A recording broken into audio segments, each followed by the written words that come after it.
Jesse, what's up, man? Welcome to the podcast. How you doing today? Doing great, Sam. Fresh off the plane from Martha's Vineyard. Got that vacation flow. Got that vacation brain. Feeling wavy out here. There it is. That's the awesome energy. Big move for this podcast right now. Super excited to have you on as a guest. I think been following your work for a while.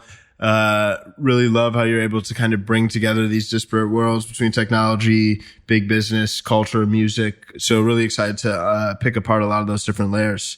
For starters, though, I know you've been running your business now for almost 13 years. But I think before you founded the business, Nue Agency in 2007, you were a booking agent. So could you just talk a little bit about your experience as a booking agent and how that actually led you to found Nue Agency? Yeah, I cut my teeth finding and developing artists. Originally, even before that, I was throwing parties. So I was this party promoter in high school and in college. And right out of college, I was convinced that the record business was going to be the wave. Electronic music, I thought, was going to be the next big business in the industry. So I got a job at a boutique electronic label and basically noticed that we were giving away more records than we were selling. It didn't feel like a sound business at the time. So I was going to go to law school. I just figured that was a good way to fall back. And a family friend told me, you don't want to be a lawyer. You don't want to go to court. You're not trying to do contracts. You're going to hire lawyers. You're already in the mix from your parties. You should be an agent. That's the best way to learn the ins and outs of the live business. So I started calling every agency I could find the number to. And one agency hired me. And then another agency just got funding. It was another boutique out of Westchester. And they hired me. And I was 22 and I was working at this boutique called American Talent Agency. And I was trying to sign acts. The promise was, if you come to this agency, you can skip the mailroom. It's one of the big perks of not going to the William Morrises and the CAAs, which will take 8 years, 10 years of your life, working your way up. I went the boutique route. And at 22, I was lucky enough to sign a group called The Clips. And they went number 2 on the pop charts. And from there, as an agent, my career really took off. So as a booking agent, I was finding and developing artists, meeting a lot of talent. I tried to sign different acts like the Yin Yang Twins and Sean Paul, and I was doing deals for all these acts left and right. And I met these people in Europe that were launching a video game that needed talent. And lo and behold, they were launching this video game startup, and they brought me in to book the talent for it. And we got them Fergie from the Black Eyed Peas. And then all of a sudden they did their big launch party, and I brought them Pharrell and Busta and the Clips and Mini-Me and Sting and Jamiroquai. And it was this big launch party for this tech company in London. I flew out for it, and they said, when we launch in America, we want to hire you. So I went to the video game business in LA, worked for this company. And then after all that was said and done, 3 years in that company, 3 years in LA, I moved back to New York and started the company Nue as a booking agency, because that's what I really knew what to do. And so I found and developed talent. The first act I signed was this artist named Mims. He had a song. This is wild, huh? This is wild. Yeah. That was my ringtone. It was such a good ringtone. Just getting started. My friend was like, yeah, you can work on my couch. I got this company. His name's CL. He had DigiWax out of Harlem. He was like, okay, you're coming back to New York. Happy to help you out. I got this artist, Mims. I don't exactly, he feels like it's taken off, but I don't have somebody to help me on the live side. You're a booking agent. That's your trade. Why don't you start working with him? And so he took off, and we started doing brand and endorsement deals. And then I met an artist named Wale on MySpace.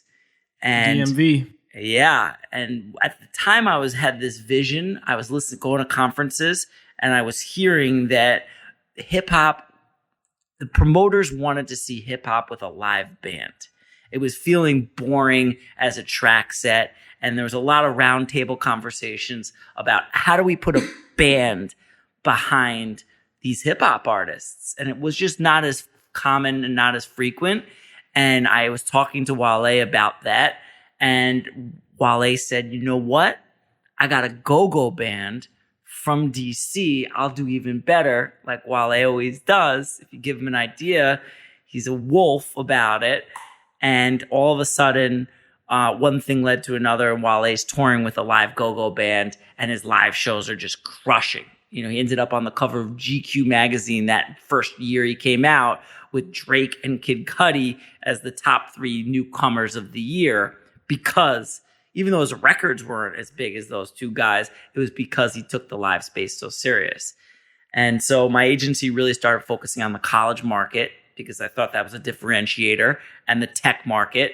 And I was signing a lot of artists in the college market. Probably you know. I was representing Mike Posner, and then Chiddy Bang, and then White Panda, which is now spun off to be Griffin. And Wale introduced me to J.Cole, and Mike Posner introduced me to Big Sean, and we signed Logic. And all of a sudden, we were like in the mix on all of these amazing acts coming out of the college market. And we became the first line of defense. And we met all of these great tech companies, and we met all these great brands, and we started nurturing these relationships, and we started to realize that the business was shifting, and there was a big opportunity to work with tech and with brands and work with music. And so about 5 years ago, changed the business model, pivoted the company, and now don't represent any artist exclusive, have the background of being a booking agent and doing 350 shows a month and that kind of grind and hustle, which is being a booking agent is a 24/7 gig. There's no days off. There's always an artist on the road. You're getting calls at all hours. And it was just, didn't feel necessarily what I wanted to be doing for the rest of my life. Answering text at 7 a.m. on a Sunday morning. You know, I'm okay. Artists still up from the night before for a project that needs to happen. But, you know, artists are very eccentric and they are so creative. But it just felt like I didn't want to be a 10% guy making a percentage of what somebody else was doing. I had to kind of like stand behind the artists and really prop them up. It's a very thankless job. Mm-hmm. You never see any artists thanking their booking agent.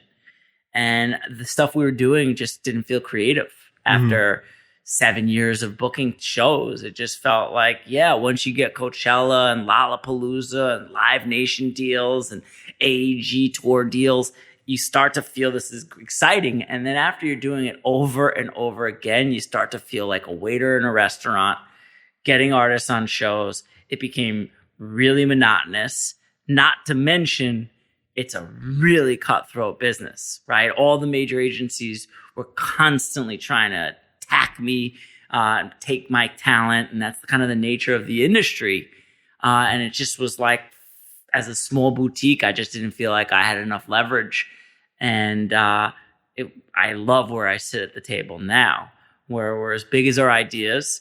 We're a creative force. We're at the kind of forefront of brands and music and technology. And now all the agencies come visit us and call us and send us tickets to shows and tell us what's going on with their roster because they want us to help them, bring them deals, right? And we can bring it to them. We can bring it to management. You know this firsthand.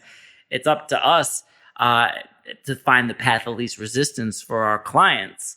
And so agencies want to be really friendly, and it's just a lot better sleep at night. Mm-hmm. The way I look now at 40 compared to where I looked at 29, 30, it's just a world of difference. Right. That's awesome. Yeah, I like reverse aged. I'll credit meditation. I love meditation. A lot of knowledge. Yeah. Living in LA for a couple of years definitely taught me the game. You meditate?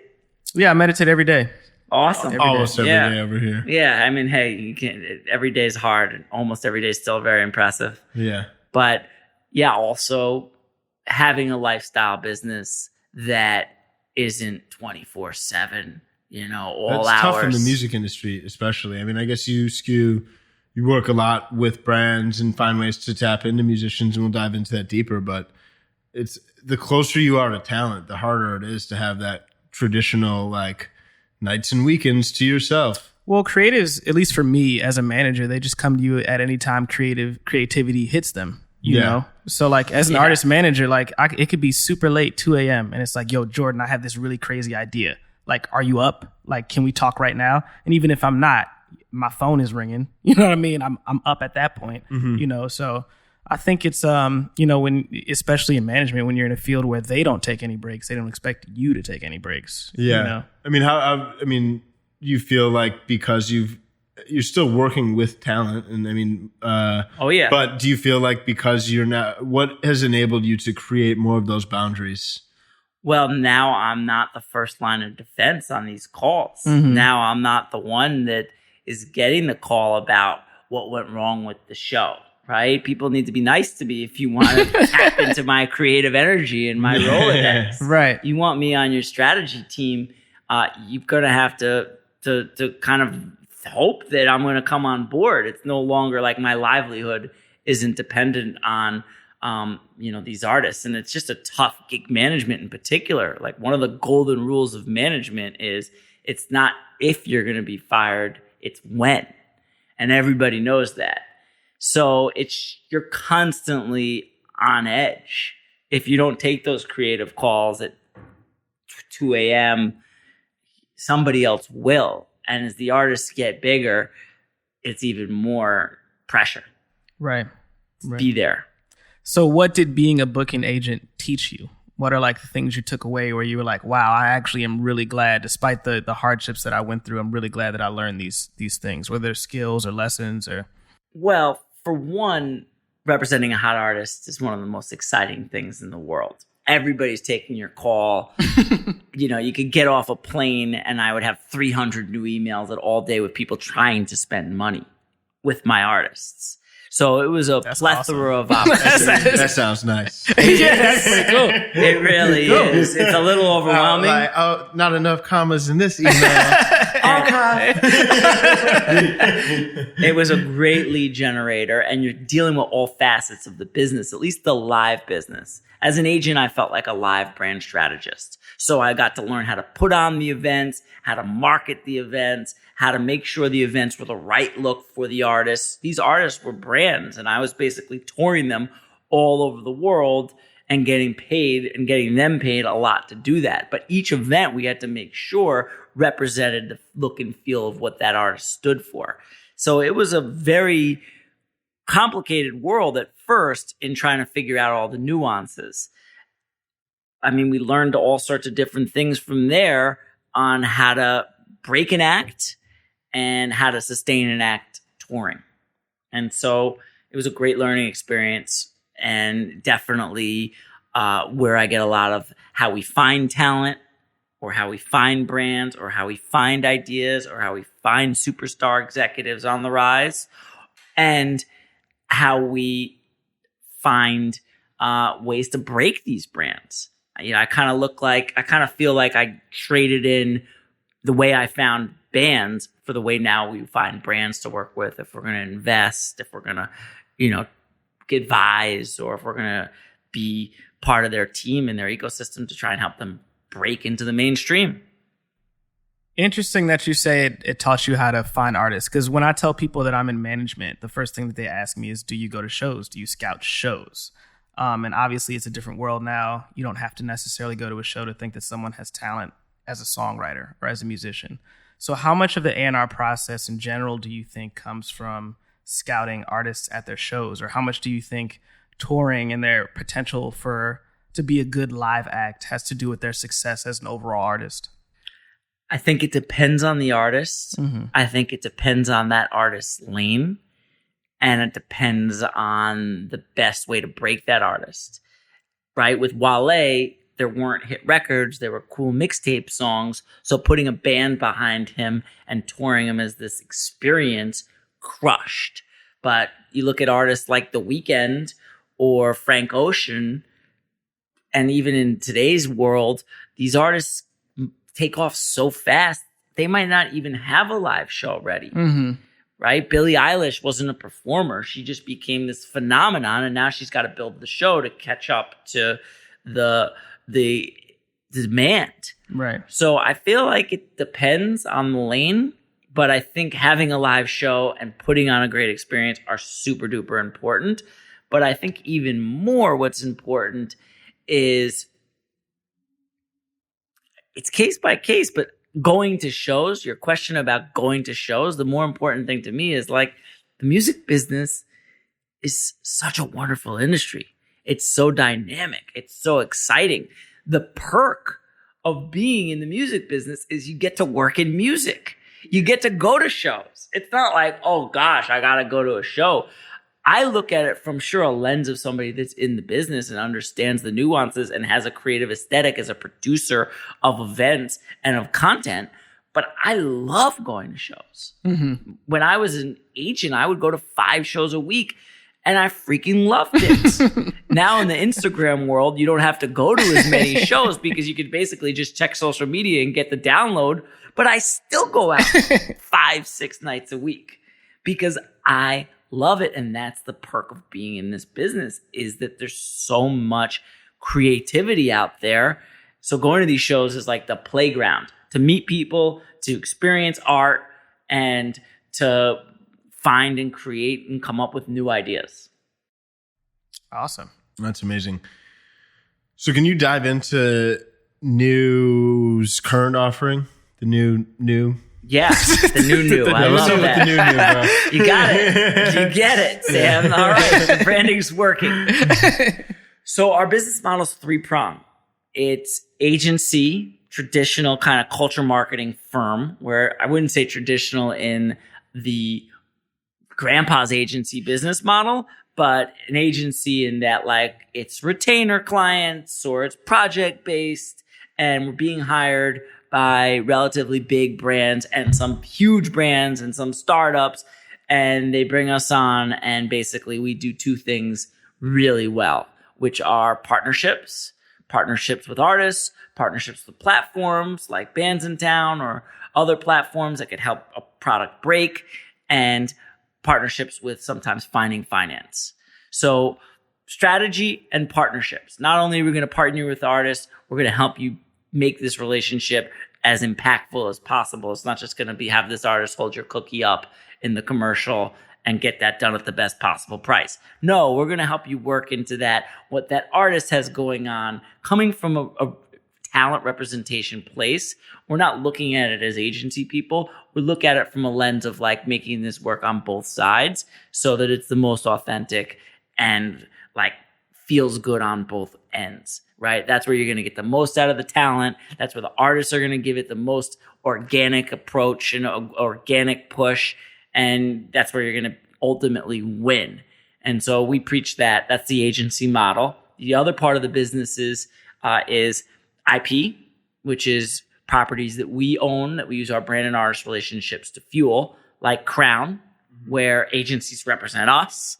And we have a show that we do. Crown, just in case anybody doesn't know, is a staple in hip hop right now. It's kind of inside the actor's studio with the biggest names in music. And we do this basically on a monthly basis in front of a live audience. It's basically the cover story come to life. It's that interview that's long form, that an artist, if they're releasing a project, when they're the most hot and relevant, they come onto the Crown stage and they basically tell their story in front of fans. And it's this amazing experience for them because, right, when they're doing a release, they end up on the Kimmel couch or on Fallon for 3 minutes. How are you going to really give the ins and outs of why you released that record and what it means and what that song was and the nuances behind how you got there? And so Elliot Wilson is the host, and he's our partner on the show. And he's this credible, really goes to school on these artists, journalist. He lives here, right? He lives here and he lives in LA. Oh, he moved out to California.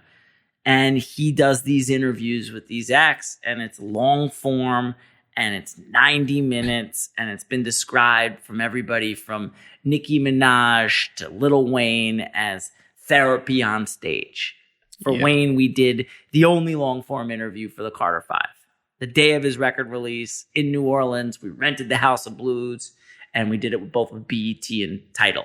So IP is another part of our business. We do a newsletter, Beats and Bytes, which is a property that we own also, that is kind of our voice, and spinning that off into a book that's coming out in March, and other areas like that. IP is a big part of our business, where we're tinkering with the product business and all sorts of opportunities to kind of use our marketing prowess to market products or content that's our own. And then the third area of our business is advising and investing. That's where we put our money where our mouth is. If we see a startup that can't afford our rate, we'll either take a reduced rate for equity or even invest.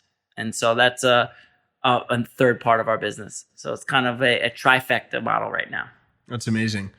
When it comes to the brand partnership side, and definitely want to dive in there because I know that's just a huge opportunity for artists across the board to create a revenue stream. I mean, in a win-win scenario, not only is the revenue, but there's relevant exposure. The brand gets good exposure, acquires customers. I mean, and the artist gets to expose their brand in a way that actually boosts it. For sure. You know, they get to align with things that actually boost their brand. So, totally. So with that said, I mean, can you speak a little bit about some of the favorite collaborations you put together? I know there's the Bel Air collab that's been pretty notable. Yeah, Bel Air's fun because it's a newcomer category and they're willing to take risks. Bel Air Champagne, it's a part of Sovereign Brands. And basically what they're doing is they're partnering with hip hop in a way that most brands are too scared to do. But they're embedding themselves in the lifestyle. And they've done the market research. They realize that like this needs to be like what Diddy's doing with Ciroc. It needs to be a part of that artist's brand. And the more that artist can incorporate it in their life and almost over promote, the more sales go up. And so they're partnered with Rick Ross and they're partnered with DJ Khaled. I mean, early on with Khaled, and most companies wouldn't partner with Rick Ross, right? Some of his lyrical content, some of his vibe. So much red tape. Just might have some red tape for them. So they would leave him alone. Whereas Bel Air leaned into that, knowing that he's a staple in culture and has bet very heavily on hip hop. And so their Gold Bottles was a release that they just did. It's their Brut, it's their champagne. And we put Sway Lee and Slim Jim, Ray Shrimmer as the face of that. And so that's been a year campaign. You see them all over the place with their gold bottles, and it's been really impactful for their sales and for both, you know, just showing the power of a good artist brand and alignment. So that's a fun one.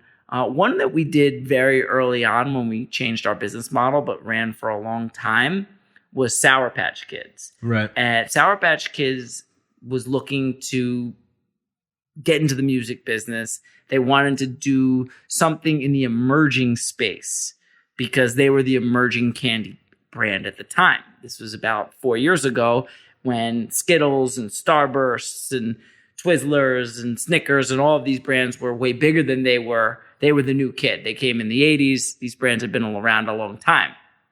So Sour Patch Kids was trying to figure out how to play in the emerging space, and they brought us in to build out a program called The Patch, which essentially was housing artists in exchange for content. It became like this really well thought out experience for artists to stay at. We got real intimate. These artists would sleep in these houses that were tricked out and well done with Sour Patch Kids designs. And we sourced it with all local Brooklyn brands. We took over Brownstone in Brooklyn to start. And we had like local Brooklyn pretzels and pickles. And it just felt like this place where it was this artist haven.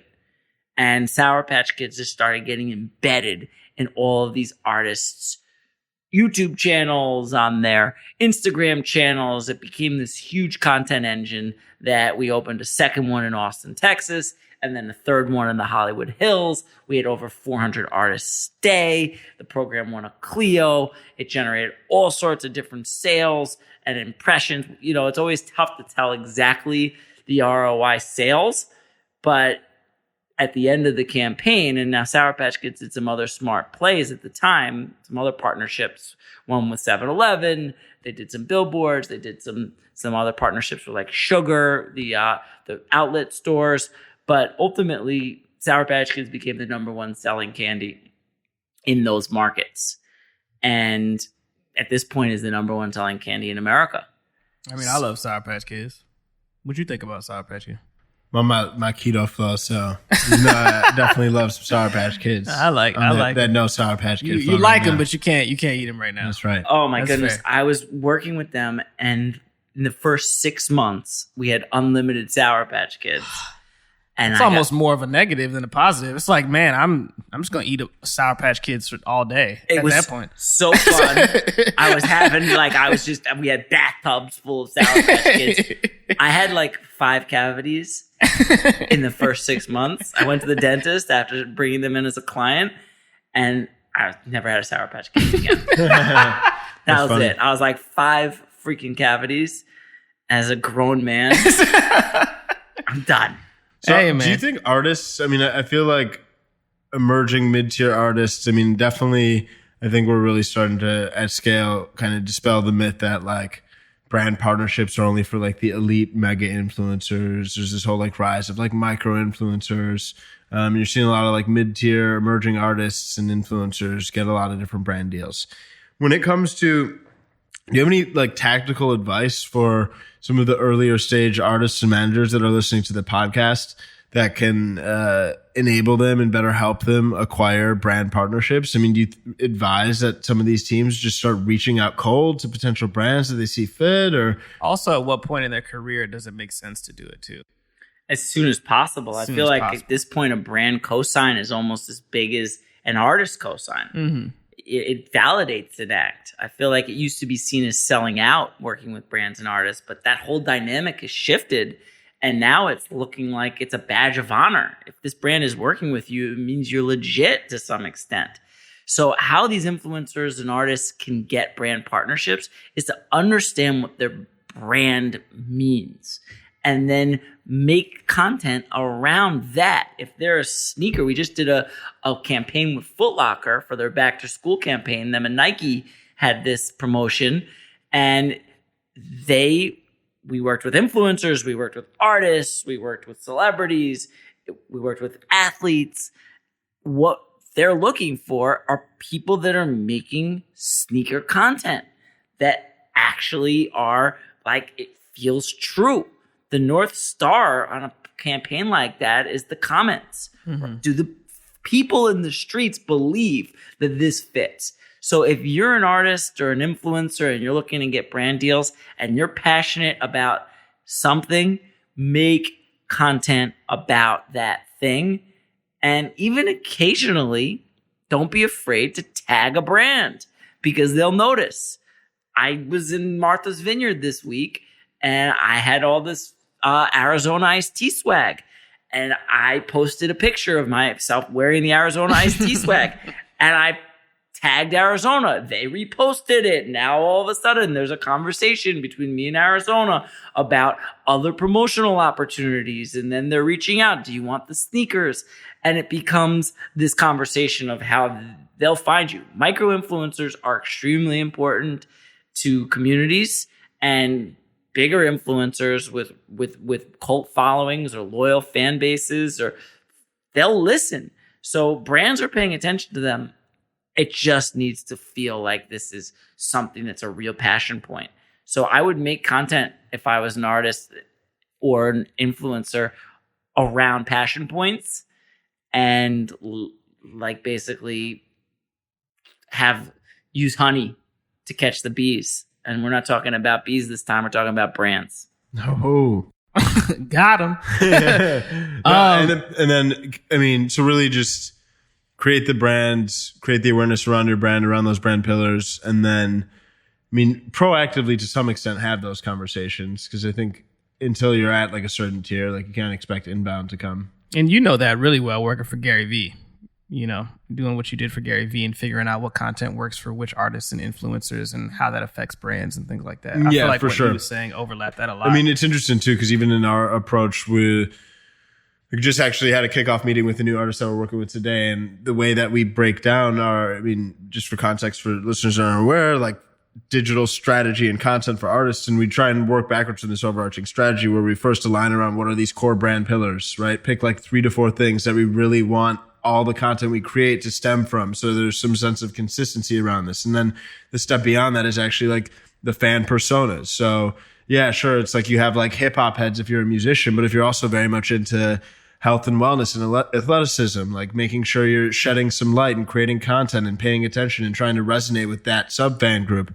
And then the nice thing about the fan personas and the brand pillars is then that ends up becoming like a filtering mechanism for identifying and evaluating potential brands. And then per your point, like this is the mechanism of like creating the honey to attract the bees, those brands, baby. And then I would parlay it, right? Once they start coming to you, that's where it gets really fun and interesting. And I would say, you know, as a manager, you know this better than anything. One of the other golden rules of management is in the beginning, basically your job is to say yes to everything, or as many things that look or good looks as possible.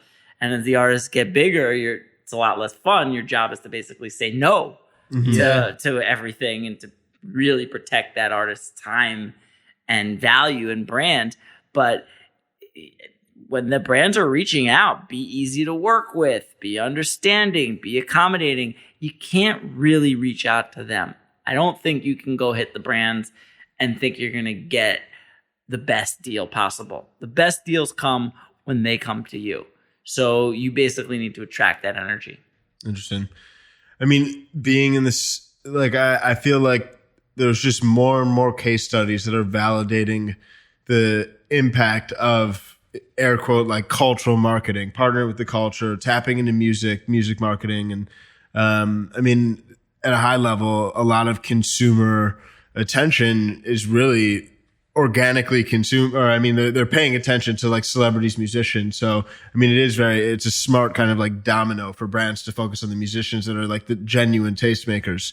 I feel like I believe that, and I think that, and obviously you do too. I mean, your business is largely built around it. How do you see brands and the decision makers in a lot of these corporate entities when it comes to their openness and willingness to start leaning into this as a kind of just bigger strategy for their marketing? We're talking about music, or are we talking about influencers? Because I feel like influencers are this point overvalued and hyped. Sure, you can find them, and I think micro-influencers are actually a more interesting play for brands than the influencer, whoever's got nice eyebrows, and that's what they are winning on in terms of like cultural experts. But artists are actually influencers with talent. Right. They're out there creating. They're on the road. They're touring. They're playing in front of fans every night. Their music is this Trojan horse that's getting them all over the world. To get a product placement in a song could put you in front of millions and millions of impressions that you wouldn't even have known about. So I feel like brands know that music and musicians are the holy grail in terms of how to cut through noise and how to make their brands embedded in culture and cool. It's just, I feel like a lot of brands don't know how to do it. The problem I feel like right now with the music business and music and brands is that there isn't a central portal. It's hard for a brand to get into music. What does that look like? Are we sponsoring an artist? Are we touring? Are we buying an ad on Spotify? Are we doing a music strategy with an agency, or a music strategy with, where the agency's prioritizing like CAA artists? Or are we doing a music strategy with a record label where you're prioritizing Warner or Columbia artists? Like, how do you get what's best for you as a brand? How do you play and embed yourself in music? It's a hard challenge, and you need to know where to go, and you need to know how to do it. And that's why we stay agnostic. That's the beauty of being an independent agency, is we're not beholden to, at this stage in our existence, to a major in any way, shape, or form. Being an indie allows us to be agnostic in what's best interest for the brand.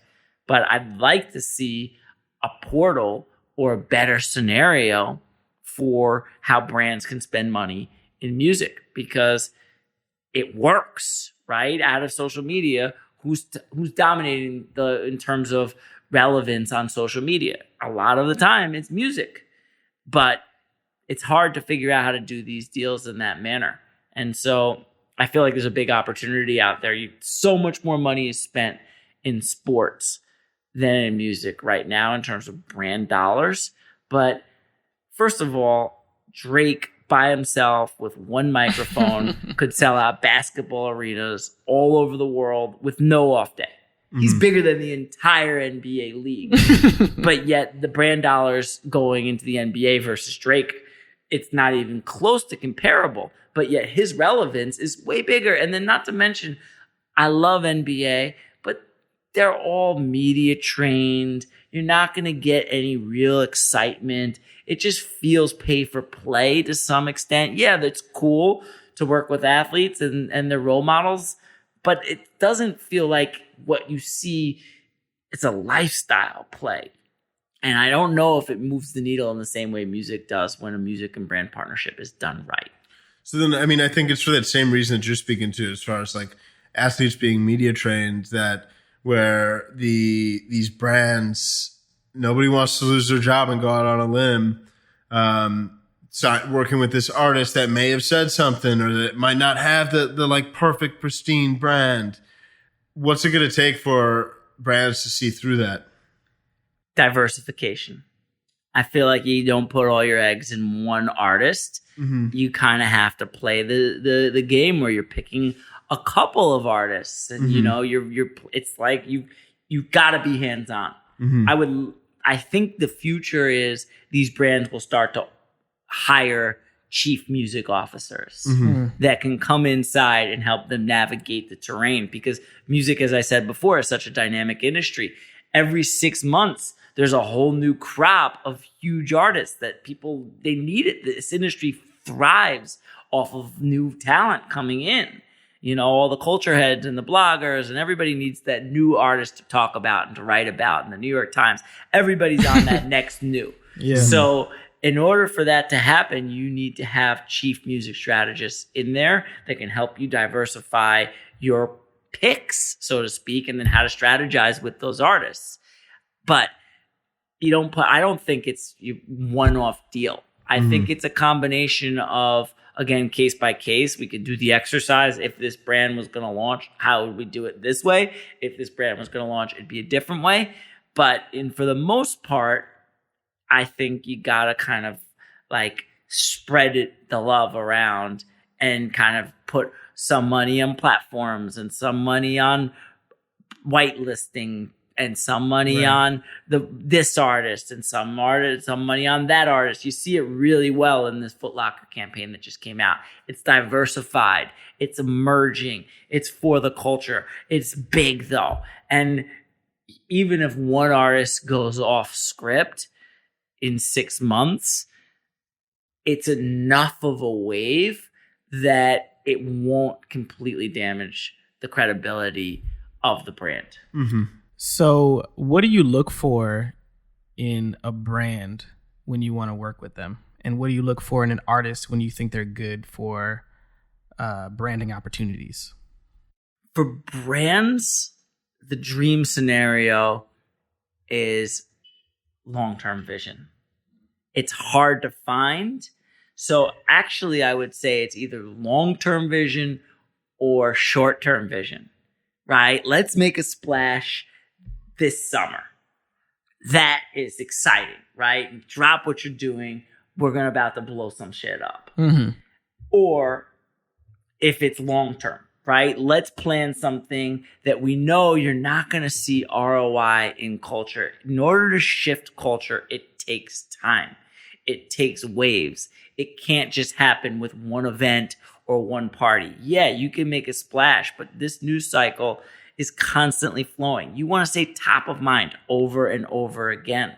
So I'm looking for brands with at least a year, 9 month to a year strategy, or at least tolerance for that type of strategy, because that's where they're going to win. If you can think a little bit longer term than immediate ROI, I can embed you in culture. And that feels good, because then I know I did my job. Right. So I like those type of clients. I also like brands that aren't obvious.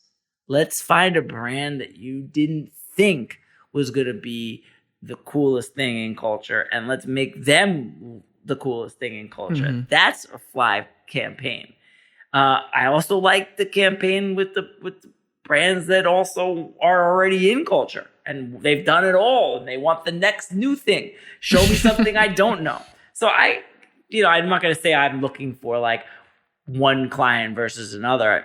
All of it is good if they're good people to work with, they're passionate about what they're doing, and they've got vision and they want to see results. I love to learn. So working with people that are smart and passionate is the greatest. In terms of artists, you want an artist that is going to understand that working with a brand is a very complicated industry and it's a complicated business, and they're used to not looking at things the way they look at things. So you want an artist that's going to play ball, that's going to stay true to themselves, but also understand that sometimes a commercial is 100 takes of the same damn line. So you want an artist that's a professional. Right. Or at least is going to have that mentality of knowing that these alignments with brands are going to bring new audience and new amplification and new dollars and new attention to their craft and to their overall brand.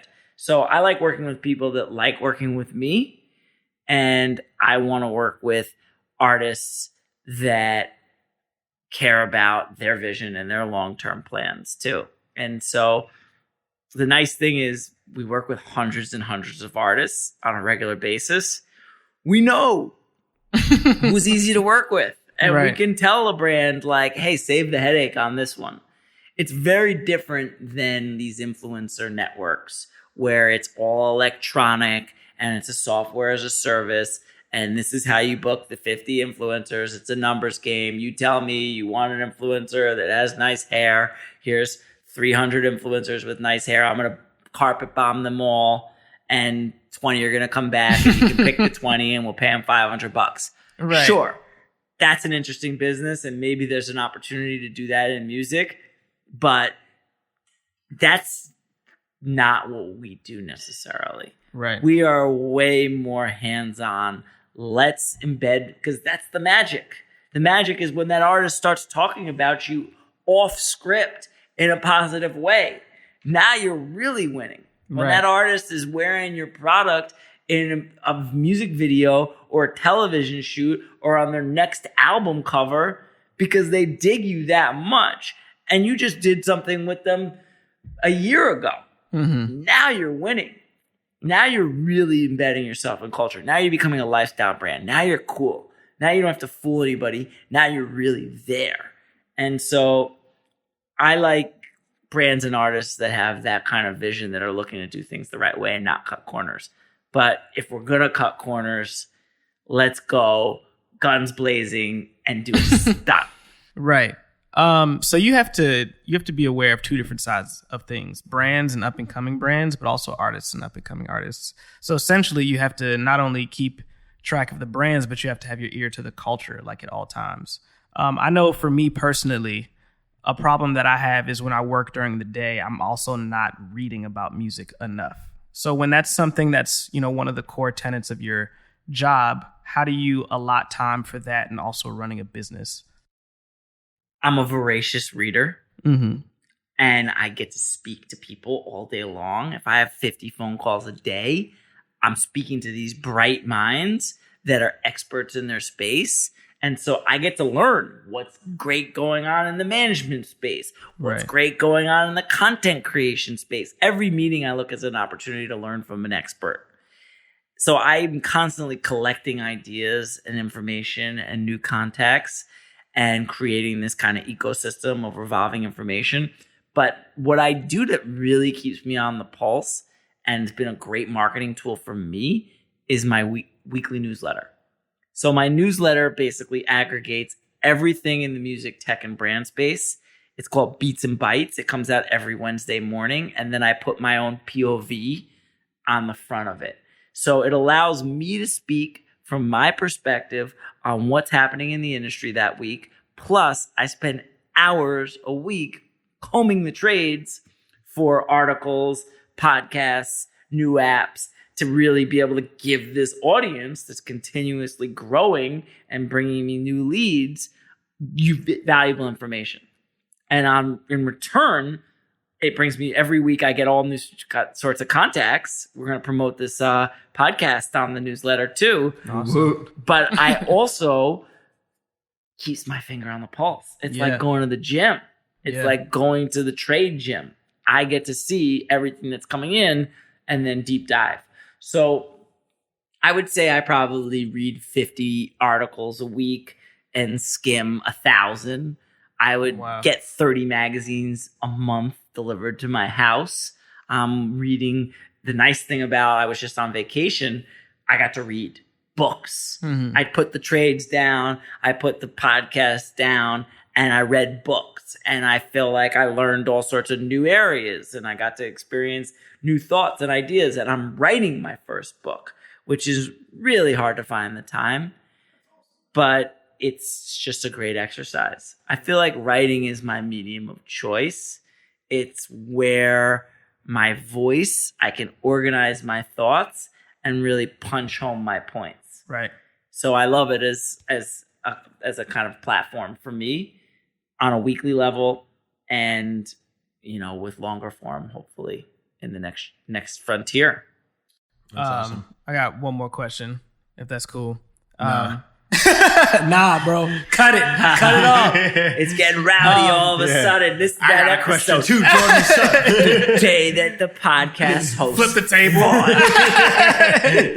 Now we're selling podcasts. Yeah, I was gonna say that'll be in your newsletter. You saw the whole thing explode. Yeah. You said one of the first client you worked for was the Clips. You talked about Sean Paul. You talked about a lot of people that are in the hip hop space.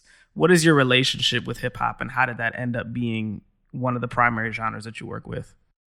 I grew up in the 90s in New York, and hip hop was on fire.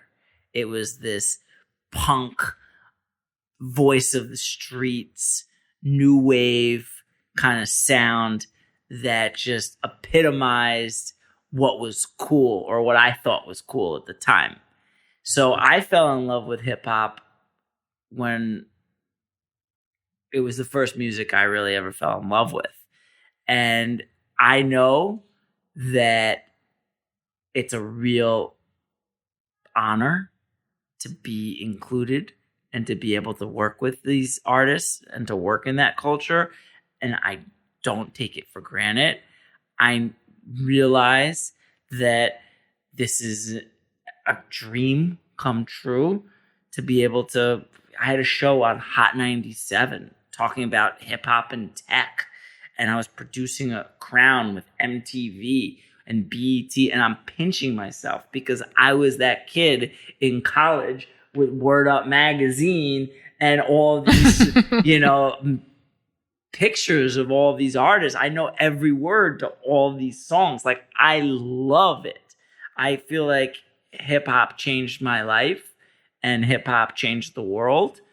And it's just the beginning for hip hop. But I also know that it's not necessarily my culture. And even though I'm a hip hop head, I'm very respectful that I've been embraced. And I never take it for granted. I never take for granted the fact that I get to work in the music business. And it's not that I just work in hip hop. I definitely work with other genres.